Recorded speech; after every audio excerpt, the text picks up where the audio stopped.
Yes, our love has always been 10 centimeters apart. This is like an anime version of 5 feet apart without the sickness. It's adorable and wholesome as hell. Gangsta. This anime was recommended to me on TikTok. It was better than I expected, and certain scenes brought me to tears. Gami Gami no Asabi. This anime is everything I hold dear. Reverse harem, romance, cute boys, different mythologies, the school element. So this girl is isekai into a heavenly realm, and then she is put in a class of gods from various cultures. The last few episodes dang near had me crying. It's very cute. The Speed Cubers. This is a Netflix documentary about competitive Rubik's Cubes, or whatever they're called. I love stuff like this, and as a person who cannot do Rubik's Cubes to save their life, I quite enjoyed watching others do it, and I also cried at the very end. The Millionaire Detective Balance Unlimited, the anime from last season that everyone and their mamas was simping for Daisuke Kanbei. Daisuke Kanbei does things to me, Your Honor. Diagnosis fractured ass. Me after watching an episode of Balance Unlimited. So Daisuke has a fiance. Kill all men, we need none of them. Daisuke Kanbei exists. Call me old-fashioned, but I was born to serve my king. I just want to suck his dick. Guys, it's recently out, but it turns out that Daisuke Kanbei has tested positive for COVID-19. This show is actually based on a novel. This is one of my favorite animes this season, and I really do simp for Daisuke hard. Imagine Batman being really sexy, detective, and an adorable honey bun all at once. The My Hero Academia OVAs. I don't know how long these are out, but I just now found them. It's the normal stuff, normal hero stuff. It's fine. But the important thing is that Bakugo's chesties have gotten bigger. So did his arms. In fact, all the characters got noticeably larger, probably older. Kill la Kill. This is the anime known for being extremely lewd. And yeah, I still watch it on the big TV in the living room because I have no shame. Kakegurui. The sexy anime about gambling rich kids. With a solid torture dungeon in the basement. Boys over flowers. I never knew I could hate a couple so much. This drama is amazing, but never in my life have I been so upset. Jokonpo and Yum, my god, before I talk about this horrible couple, let me tell you about the other choice, Yoonji Pyo. This man saves her from Gonjongpo. Is sweet, kind, hot, speaks 2 languages, sings, plays guitar and piano, and is rich, and despite how horrible his friend is, he still tries to help him. All around amazing boy.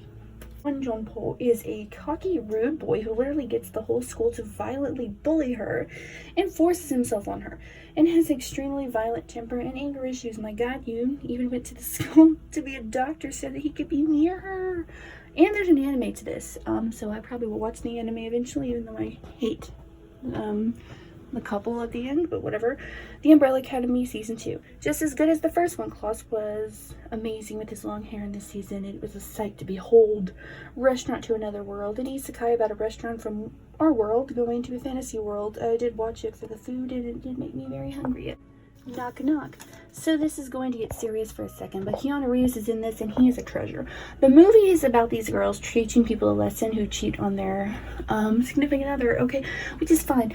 But what's not okay is something that happens in this film over and over. I'm not blaming this film for this because it's needed to tell this story. However, I don't think this issue is talked about much. You blame the male character in this movie. However, he was sexually assaulted multiple times. Did he indeed cheat on his wife? Yes. However, he was forced into it multiple times. Just because he's a man who can fight back doesn't mean anything. He was still sexually assaulted. He fought them off multiple times. In this particular movie, he apparently wanted it, but not at first. But they forced him into it. Nobody should be forced, no matter gender or sexual orientation. It's a really sad thing, but sadly, I feel it isn't talked about as much as it really should be, and it is a big issue. I think we should talk about it more. Afro Samurai Resurrection. Oh, and Afro Samurai Resurrection. This was everything I heard it would be, and I love it with this, because it has samurais. The show is better than the movie, in my opinion. Dora. Another adorable, wholesome relationship I will never have. Itakiss. Another crappy relationship of a couple that shouldn't have ended up together. One of classic video games, my personal favorites. You basically go from Pong to Doom with this one. It's really entertaining. It was all very nostalgic for me since I owned all of these systems at one point or another. It's all pretty interesting to me. A lot of the things I loved as a kid were made in Japan. Another plus Japan has on America. Rascal does not dream of Bunny Senpai, so this story is kind of hard to explain, but it's cute and fun to watch. It's got supernatural elements and cute relationships, and it's easy to watch, and the ending OP is amazing. And it's not as fan servicey as I thought it was going to be. Upon watching this is when I realized it's very hard for me to watch American TV shows anymore. The cast will always be a no-nonsense taking girl and a hardcore guy. I don't know, the show had a cool premise. A town is put under quarantine after everyone over 22 or 21, I don't remember, drops dead. It's cool, but I could never get really into it. Double World. This was your basic Mortal Kombat style fighting tournament, but my god, some of the challenges were out of Sonic the Hedgehog. Prison School. Yeah, this thing was just, don't watch it around family. The Sleepover. Netflix just tries too hard sometimes to be with the kids, and it shows. Anyways, there's no section this month.